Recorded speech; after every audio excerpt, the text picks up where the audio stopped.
Il décore des airs de contes de fées. Aujourd'hui, ce ne sont pas des lutins qui s'activent, mais bien des humains. Un stage d'1 semaine pour apprendre la construction des carters, ces maisonnettes aux toits arrondis. Première étape, créer des lianes de chanvre pour ensuite les immerger d'une colle. Du coup, on l'écarte et on le remplit avec un mélange de sable, de chaux et d'eau.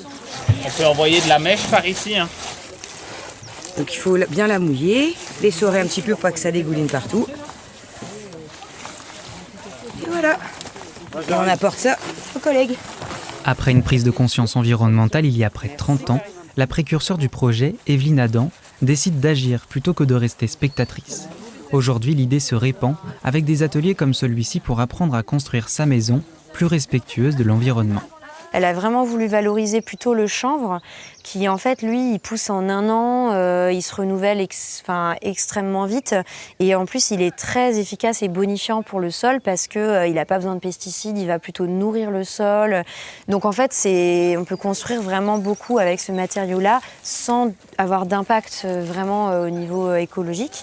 Et au contraire du bois, qui effectivement, voilà, un arbre qui a mis des années à pousser, quand on va le couper, il y a tout à refaire.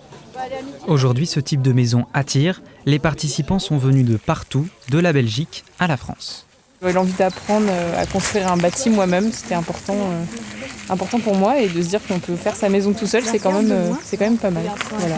L'objectif après, c'est de le construire chez soi ? Oui, c'est ça, c'est ce qui est prévu. Donc là, moi, ça sera pour faire une salle de bain extérieure.